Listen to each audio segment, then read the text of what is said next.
Hey Ravi, welcome. Hi guys, welcome to Becoming Soulful Couples. I have a very surprise guest for you all. I have the special guest, Mr. Ravitej, who is into physical fitness, and we are going to discuss about marriage, and we are going to discuss about physical fitness, and we are going to discuss about how physical fitness is connected with a very fulfilling, satisfying, happy marriage. So, are you ready, Ravi? Let's start. Yes, I'm ready. Thank you, Vimala, for inviting me to your podcast. And I'm excited to be here. And I know you for a while now, and I'm learning so much from you. So I'm happy that I can share some of my learnings with your audience. Thank you. Yeah.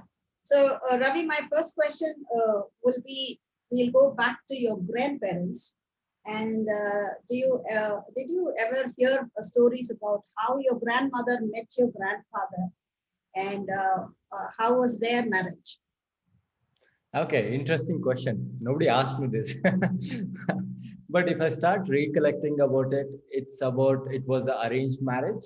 They never met before. It was their parents who introduced them on the marriage day. Okay. As strange as it should sound for any non-Indian, but that's how Indian marriages, that too our grandparents' marriages have been. Vimla, you can add on to your grandparents' story if there is anything else. To tell you the truth, I seriously didn't hear much stories about my grandparents' marriage. It must have been an arranged one, probably a child marriage also. I'm not sure. Yeah. Yeah. So the next question for you, Ravi. Um, what do you think about your father mother's marriage? Did you hear stories about that? How did they meet? Hmm. And did your mother speak about her marriage? Yeah. Okay. So it's a very interesting story, at least for me here. Is My mom got married when I think she was within 20. Yeah, within 20 she got married, and it's like somebody knew somebody. So my grand parent, okay, so mom's dad, he knew somebody in my dad's village, and that's how they got to know. And the catch was he was doing a government job, okay. So that's how they got married, and they got to know each other, I think, just before the marriage. And there was no courtship period as such, like how it is done before right now. But that's how they met and they got married. And myself, we have two siblings, my two elder sisters. So just few days back, we just celebrated their 40th wedding anniversary of my parents. So Ravi, what is that one lesson you can learn from your parents about the successful marriage life? Okay, one lesson which I learned from them is being accountable to each other. Yeah. So, where in today's generation, all of us are, that is, the boy and girl, both of us are working, and we have our own finances, we have our own kind of lifestyle which we can lead, not dependent on each other. But to be having that kind of accountability is very, very important, and doing things together where we are accountable to each other, and we can dream together and we can achieve together. So that is one thing which I learned from my parents. And how do they handle conflict? Definitely, there'll be conflict in families. So, how do your parents handle conflict? Okay, interesting question. How do they handle conflict? Okay. And my childhood, I remember there were a lot of conflicts, and mainly it was because of money. Yeah. The month was longer than the money. All of us can correlate with that, at least from a middle class family. But of late, when I have seen them, they have, I think, grown in the marriage. And you need to grow in your marriage, just like how you're growing intellectually, physically, emotionally. You need to also grow in a marriage, and that can be having more trust, And when there is conflict, you need to sit together and you need to think of a solution rather than of a blame. So once it is a solution oriented mindset, it will be coming a much better way. And that's it. That's from my side. Ravi, now the most interesting question. What about your marriage? How did you meet your wife? Is it a love marriage, arranged marriage? Say Okay. something about Right it. now I'm blushing. I'm blushing. So it's been 4 years. We got married. I think 4.5 years we got married. November 6th, 2016, we got married. So well before, about 6 to 8 months before, we met for the first time, just like when we both were in Bangalore, and our parents told us to meet up. So we met in a cafe coffee day. Okay. And the interesting story is, in our locality, we used to stay in the same locality. It's about 5 minutes away from each other's place. And there were two cafe coffee days. Okay. And beside the cafe coffee day, there was Kanti Sweets. There was a sweet shop. Both the cafe coffee days, beside that, there was the same sweet shop. Okay. She went to one cafe coffee day. I was waiting in another coffee day. And I told her, "Where you are?" She said, "The cafe coffee day." "What do you see beside?" She said, "Kanti Sweets." I am also seeing Kanti Sweets. So, long story short is, we met. I had to take an auto and go to the other place. We met, and first thing I remember I telling to her is, "Let's be real." Okay, that was the first thing I told to her. Let's be real. And fortunately, I was into personal development before. I was into learning. I was got that bug of lifelong learner that point of time. Okay. And I told what are my shortcomings, what is I am achieving right now, and what I would like to achieve in my future. And she told about the same things. She was very ambitious right now also. And that's where we connected. Okay. And every day we kept on meeting, and we didn't know 6 months how it went by. And I remember my father-in-law, he just before we got married, there was no like dates. It was about 4 months, 5 months later, dates were there. I told that we are mentally ready, so let's get married. Maybe in the so my mom is again inspiration to me. She said, "Why don't you guys marry in a court? Why you have to show it to other people?" So, so that's how we met. That's how we met. Okay. So, if you have to describe your marriage in one word, how is it going? It's a 50-50 partnership, I would say. Yeah. So she is very independent, and I am too. So we are both having the same kind of self-esteem. I would not call it a ego, self-esteem. And we respect each other for whom we are and whom we are becoming. That's how I define. So, partnership is the one word you will describe your marital life. Yes, absolutely. So, you guys, if you get into conflict, how do you handle it?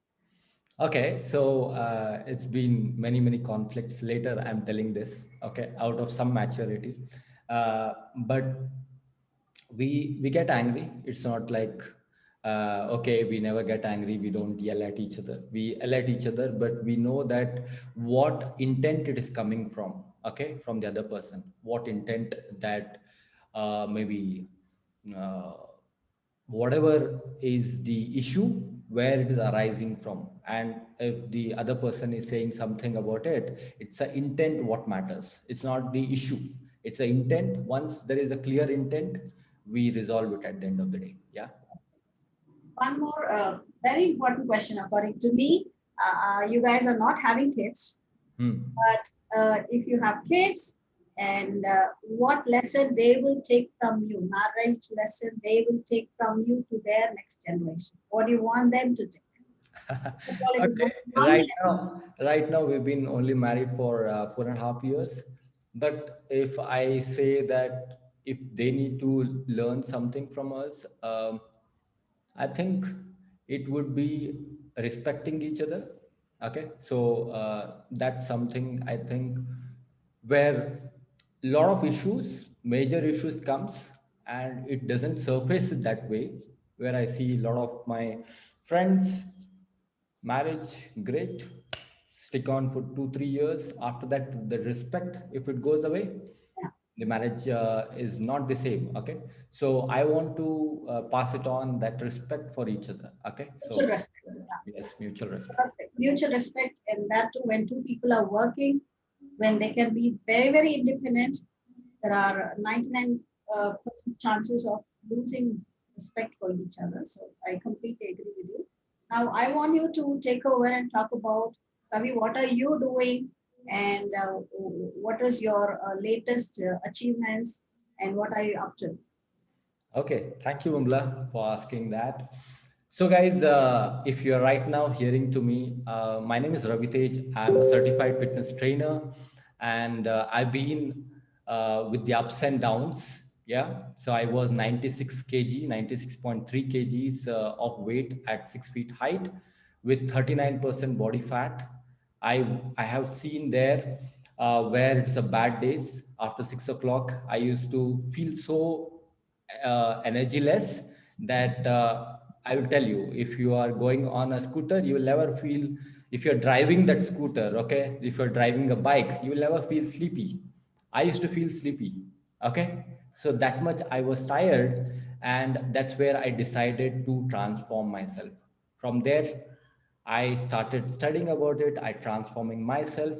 Now I'm a fitness trainer, certified fitness trainer. I got certified from American Council on Exercise, and I'm on a mission to help 100,000 people transform physically and mentally. So that's what I am doing currently. And every single day, my mission is to help individuals become the fittest version of themselves. So, what is special about your physical fitness coaching, Ravi? Okay, so I always take three things as a hierarchy in my lifelong learning. Is always the mission comes first, then comes the group, then comes me. So I put my mission as the top level, that is helping 100,000 people transform physically and mentally. So when I say that, what does it mean?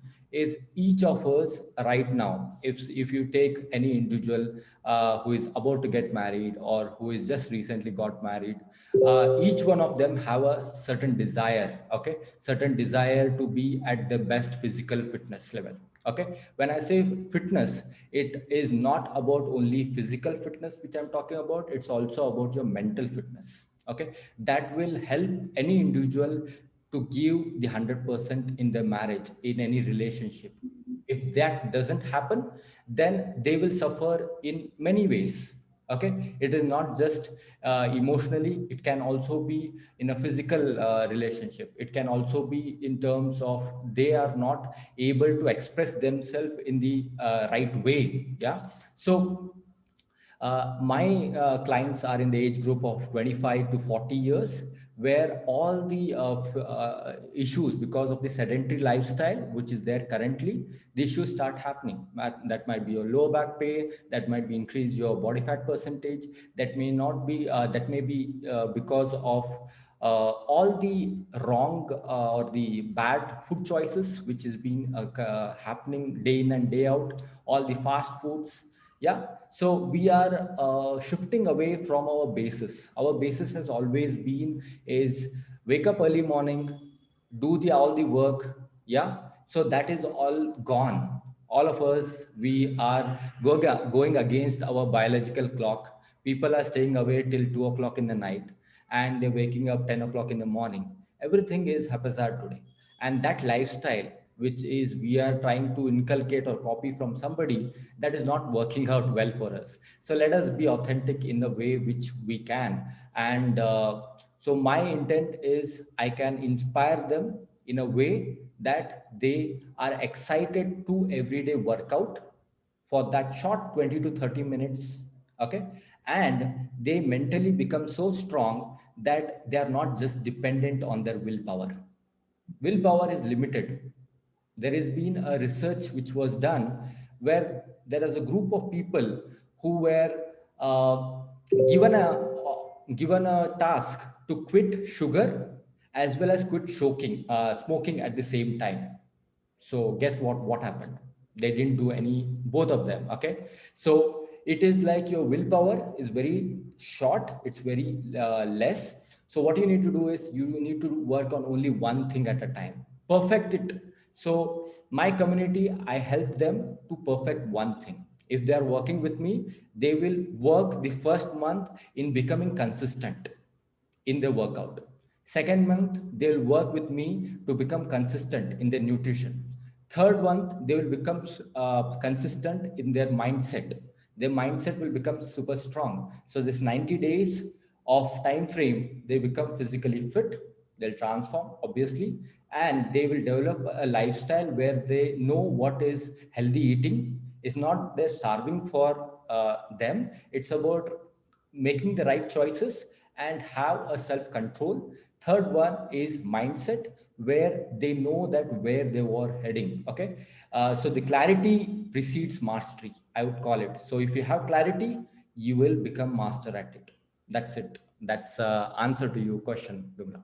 But people start well, and even myself, I have started this regime every new year, and then we leave out. What is how do they can find a difference in Ravitej Fitness Center?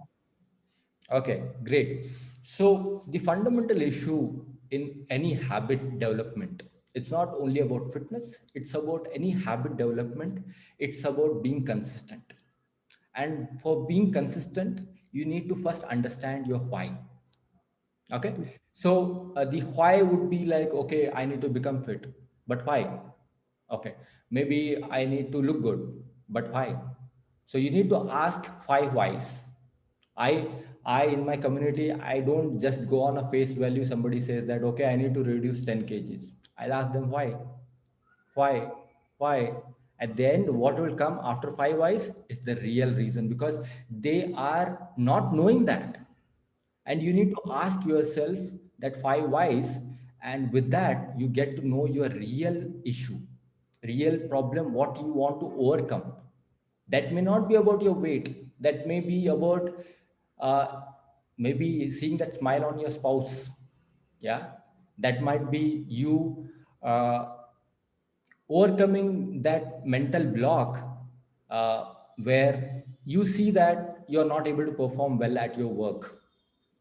Maybe you need to stop worrying about your health always. Yeah, so that is the real problem. But always what is good to society, that you should forget. Don't give a crap about what society thinks about your issue. It's about you need to resolve it. So first thing is your why. Once you start working on that, then I help people to create their own goal card.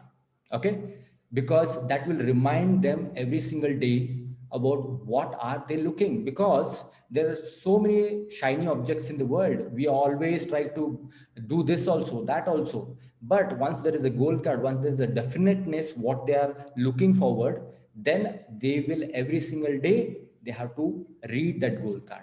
That's clear. Now you'll ask, okay, you want to become fit, but what is this? He's talking about goal card, all these things. Guys, this is where you go wrong. If you keep on doing the crunches, you keep on doing all the exercise for 1 hour together, but mentally you don't believe that you'll become fit, it will go in vain. Okay, so you need to first, so I believe that anything happens in this world. Okay, right now we are talking in a Zoom app, and this Zoom app happened two times. One in the mind of the creator, second physically what it happened. So you need to first convince your mind. Once you convince your mind, your physical body will transform itself. Okay, so that's the two things. And also I teach many other strategies where they can really achieve their goals. Yeah. So I have one more question. I had a client who was married for 3 years. They were in a relationship for 3 years, and they got married, and they are living together as a couple for 2 years. And lately, the woman says she's not finding her husband attractive. He has put a lot of weight, and this guy is a very carefree guy. And he came to me saying that we have lately we are not finding each other attractive. My wife is not finding attractive, and she is a fitness freak, and I'm not. She knew that before, but they got married, and it's glaring now. And this guy has put on a lot of weight and he's not interested in reducing it. But the wife says there is no intimacy in the relationship. And Okay. she's saying it loud. She's saying it loud, I'm not finding you anymore attractive. And they're very good friends, even now. But the problem they have found is that she is not finding you attractive anymore. How do we handle this? Okay. So there are, I would answer it in this way, is again comes back to the why. If that guy, if we really have that kind of love for the girl, he has to do something which that also satisfy the opposite gender. Yeah, is the wife. Yeah, if that is not gonna happen, I remember I can totally correlate to this, Vimla, because I was 96.3 kgs. Okay, and my wife told me that what you were at the time of marriage and what you are right now, she loves me but she doesn't find me attractive. Yeah, now how do you react at this? You can react it two ways. You can be like, okay, I don't care. Now what happens? You need to stay with me or you need to go away. Or you say, yeah, that is not helping me. How do I find a solution? Either you can grip at it or you can take it as a challenge and you can resolve it. And nobody will start expecting you from the day one. They give you time. Everybody is reasonable. Nobody becomes unreasonable until you become unreasonable with yourself. So you need to start accepting the responsibility. That might be you are transforming your physique, that might be you transforming your mind, that can be you eating right, that can be being a little bit selfless than selfish. So that's the answer I would say, is it's all about the intent of the person. Okay. If the intent is right, they can start doing it. And there are simple 6 step strategy which I teach in my community. So that is about, first of all, the goal. Second thing is the goal card, understanding it. Third thing is the stranger's secret, is the affirmation. Fourth thing is everyday consistency in the workout. Fifth thing is the long-term mindset, not in a short-term mindset.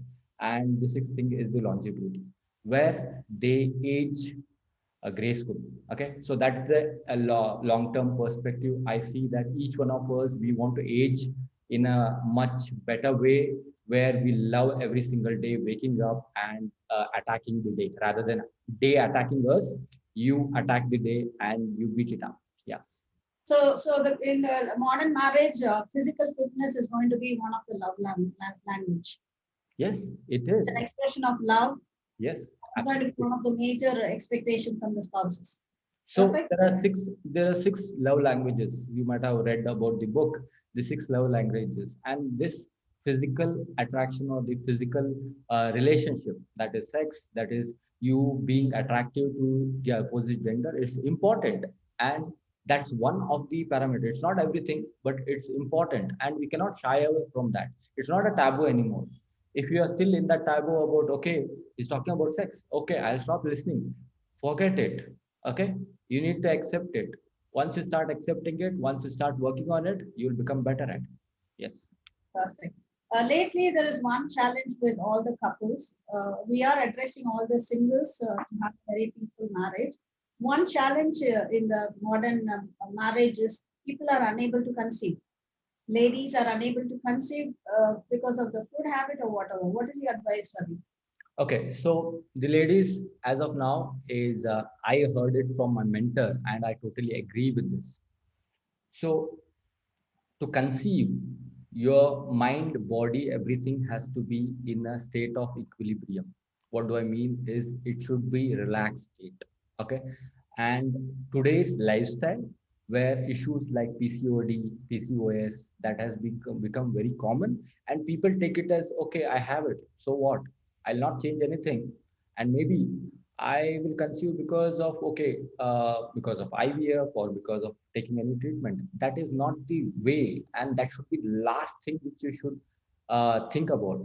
Why don't you put some work in improving yourself and lifestyle. And all PCOD, PCOS, these all are lifestyle originated diseases. Okay, this is not just something gone wrong. It is usually at the age of 23 and above, the PCOD, PCOS starts. And that's where people start working, going to corporates, and their lifestyle changes. Somebody working in early morning shift, somebody working in late night shift, somebody doesn't know which shift they're going to go tomorrow. So that is a very, very confused and anxiety. People are having too much high anxiety level. Cortisol levels are very up high, and that has affected their the conceiving rate, and that has become a huge business for the hospitals. Indeed, people should take it as a changeover in the lifestyle, and they take their fitness, they take their nutrition, they take their mindset, and give time for themselves. Most of us, we don't give time for ourselves. If I ask you today, if you're listening to this podcast, how many minutes did you give for yourself other than Instagram, Facebook, YouTube? How many minutes or how many seconds you gave to yourself thinking about what are you doing, where you're heading to? If you're not thought about it, you should start thinking about it. Okay, I don't mind you stopping the podcast right now and maybe think about it. Yeah, perfect. That's it, my answer. So where can people contact you, Ravi? How do they? Okay. Yes, I am excited. If somebody I can touch through this podcast, through you, is they can get to know me in tejfitness.com. I'll repeat it, tjfitness.com. If they go there, that's my website. They'll look my pretty face there, and also they'll get to know about what is the group workouts, boot camps I run it, and also one-to-one personal consulting which I give. And welcome, guys. I welcome you right away. Thank you, Ravi. I'm going to post this in YouTube as well. So people can take Ravi's contact details in my YouTube description box, and I might be posting in podcast as well, and I will be posting in Facebook and Instagram, and also in LinkedIn. So this is going to be everywhere. And contact Ravi and become fit. And one last question, Ravi: how do you connect physical fitness in marriage? What is the one single advice you will give for all the singles that they should start the regime right from tomorrow? Okay, What is great that? question. Great question, Vimla. Is the marriage, as I said, it's not about, okay, you are going to marriage for only few certain things for yourself. It's about you can give it to the other person, and that you being physically fit, you being active, and you have that mental kind of strength so that you can achieve your goals. And that's what the opposite gender likes, who is an achiever, who is going to be a warrior, and who's going to fight for their dreams. Nobody likes to be a mediocre. Okay, you don't like it, isn't it? So why you would expect somebody to accept you like that, right? So you need to be a warrior, you need to be a game changer. Okay, I'm talking to you, you are listening to the podcast, I'm talking to you, you came till this point of time. I want you to just take away this one thing: you are here to win, you came into this world to win. And that's it. I would say they should have a mindset of winner, of an achiever. And with that, you can be physically fit, you can achieve all your goals. That's it. I wish for you. God bless. Thank you so much, Ravi. Guys, thank you so much for your time, for being here. This is an interview, an excellent interview. Best time we spent with Ravitej from Ravitej Fitness. And we are in becoming soulful couples. So if you want to become soulful couple, you have to become soul-filled person, first of all. So one parameter to become soul-filled in the modern marriage is physical fitness. Conventional marriage, lifestyle was there to take care of our physical fitness. Modern marriage lifestyle is not taking care of our physical fitness. So Ravi Tej is the right person for you to contact and straight away get into your fitness regime and mental health as well as physical health to be a soul-filled person and become a soulful couple. Thank you so much, Ravi. Take care. Bye-bye. Thank you. Bye bye.